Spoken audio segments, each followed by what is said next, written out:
What's up everybody, this is Donnie with Pvgna.com, and today's video is going to be on something that I had an experience of in my pub recently, and it just kind of created this aha moment for me, and I just wanted to sort of talk about it with you guys and see if anybody else had had this experience, or maybe you're not aware of it and this video is making you aware that you're having this experience.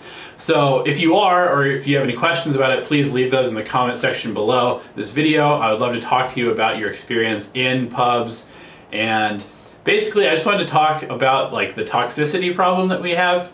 Probably 20 to 30% of the comments in our comment section and threads on Reddit and whatever you're reading for your Dota sort of content, I've noticed that a lot of them are just like complaining about matchmaking, complaining about how toxic it is, complaining about people feeding, or negative experiences in ranked matchmaking. And my experience today in this pub, I was the highest MMR on my team by like a fairly significant amount. The average MMR was way lower than I have been playing recently.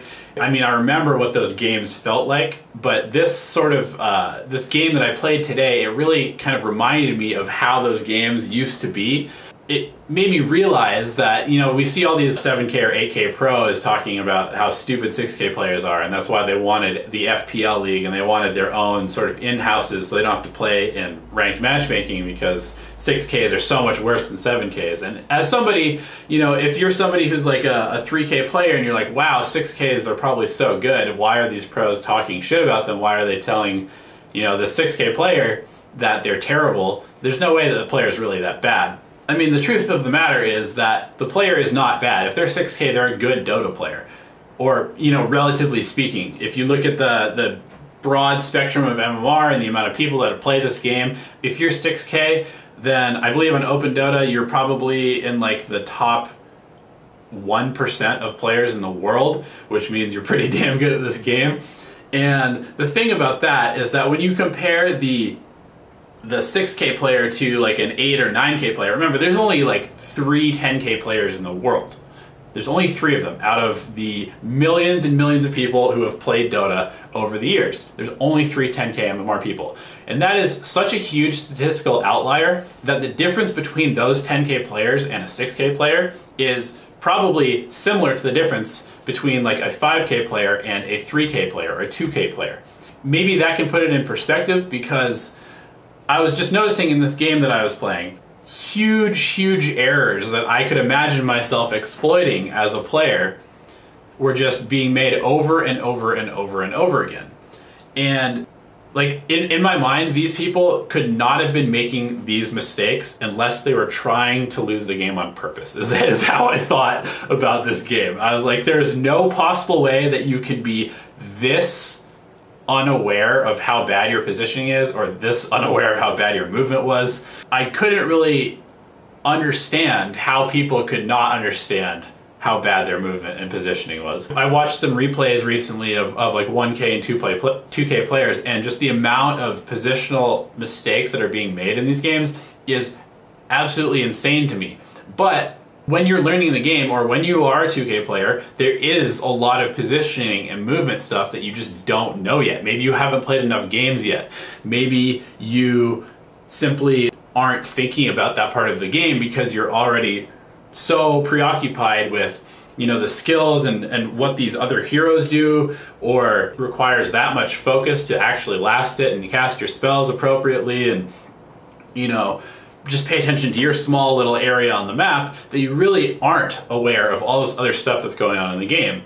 And this more global awareness is something that comes as you get better and better at Dota, and you become more comfortable maybe not paying as close attention to your last hitting or that kind of stuff, because it's sort of second nature at this point. So just thinking about this, it made me realize that maybe this is why we have big losing streaks, and why you can get into this really kind of negative, pessimistic mind state when you start losing games. Because, I mean, I've had the experience of, you know, playing like 18 games in a day sometimes, and you lose like 12 of them, and that can be a huge chunk of MMR that you've suddenly lost. Let's say I was 4.5K. I was 4.5K, and I lost, you know, 300 or 400 MMR over the last week. And so now I'm only 4.1K, but I feel like I'm a 4.5K player because I was there and I was winning games at that MMR. But now I'm playing at 4.1K, and despite what may be rumored, there actually is a fairly large difference between a 4.1K player and a 4.5K player. And the reason for this is that the 4.5K player has generally won and played many more games than a 4.1K player has. But the point is that as you climb up the MMR spectrum, the amount of knowledge that these people have, the amount of experience, the amount of games played perhaps, when you even drop 400 or 300 MMR in a short period of time, you won't really realize that the caliber of player that you're playing against has changed fairly significantly. I think that this is an experience that a lot of people probably have. I mean, raise your hand if you are currently at an MMR that is within, let's say, 500 or 600 MMR of where you started. I bet there's probably a lot of hands that have gone up. I mean, Dota is one of those games that a 55% win rate is considered really, really good. A lot of the pros, if you look at their Dota buff, have like 55, 53% win rates, and they're like 9K. But if you actually think about that, that is not a whole lot more games won than games lost. And so when you look at this as sort of like a law of large numbers thing, the amount of games that it actually takes to gain 400 MMR is a lot of games. That is a lot of games. If you think about it, okay, let's actually do the math. So at 55% win rate, how many games does it take you to gain 400 MMR? The answer is 160 games of Dota.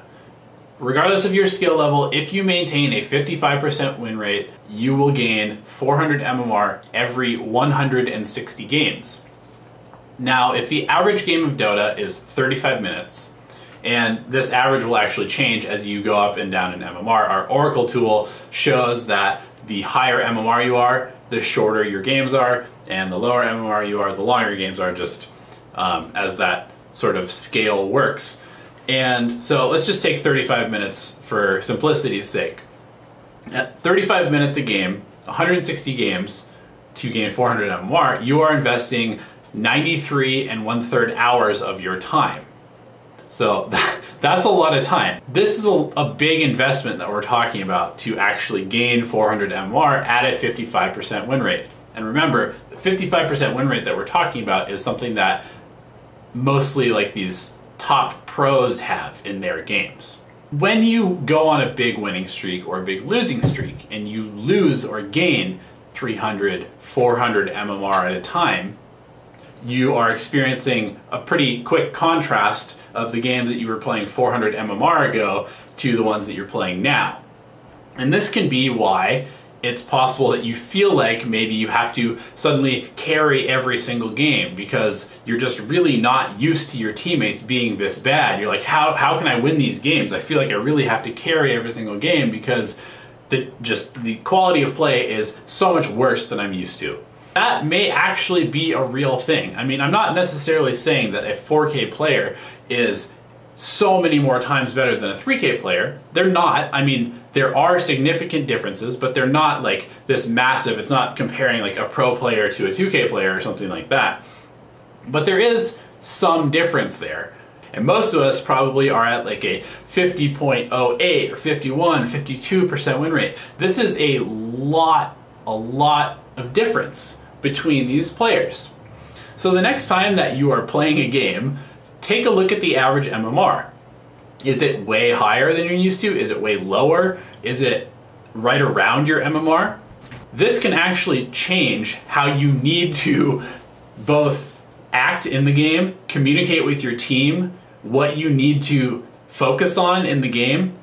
If the game is significantly lower MMR than you are used to playing, you may need to do things like buy wards as a carry or a mid player because your supports may simply not understand that these wards need to be there at this current moment to take this objective.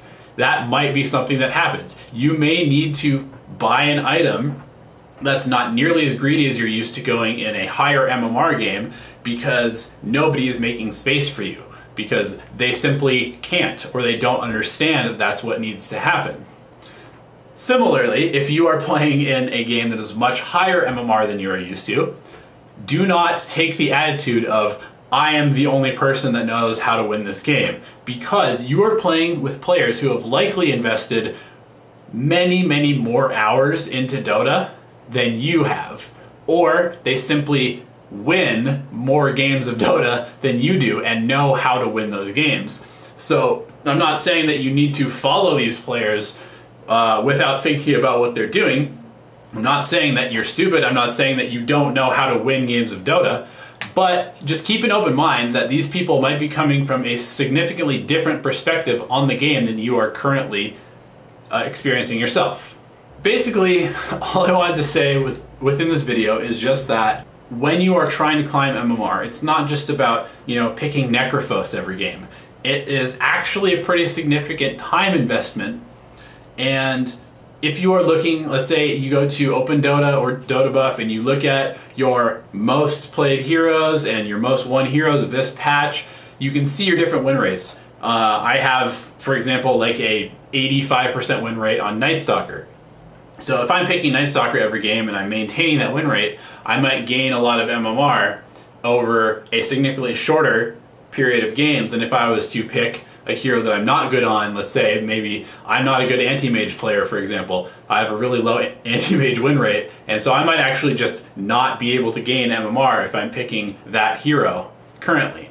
Win rate in Dota is basically just the sum of all of your efforts in that game to win it, and that might be you are simply more focused, you are communicating better, you are playing a hero that you are good at, you are playing a hero that you are practicing, and there's so many factors that go into affecting your win rate. But just remember that your win rate is something that generally is pretty hard to maintain, because you're not setting yourself up for success. You just woke up, maybe you had a fight with your girlfriend, maybe you didn't eat, maybe you're already stressed from work and you just hop into a game of Dota.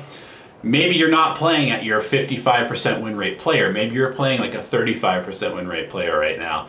And that means that if you go into this game expecting yourself to win, it's probably not going to happen. I mean, all of us, when we queue for ranked matchmaking, we want to win the game. At some level. We're not pressing play Dota because we don't want to win the game.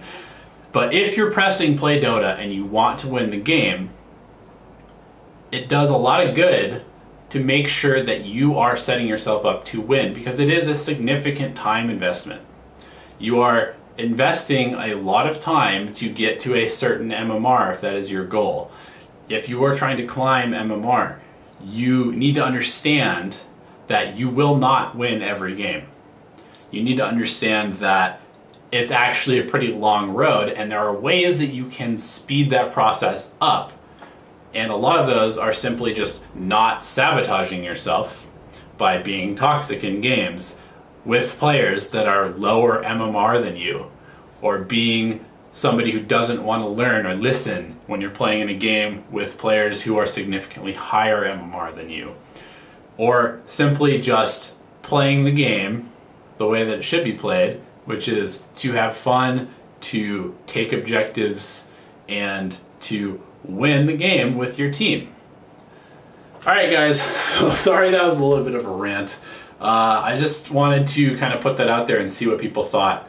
And I was surprised when I actually did the math of how much of an investment it is to really gain MMR. So hope that kind of put things into perspective. Hope you enjoyed the video. Many more videos to come, and we'll see you next time. Good luck, have fun. Go win some MMR.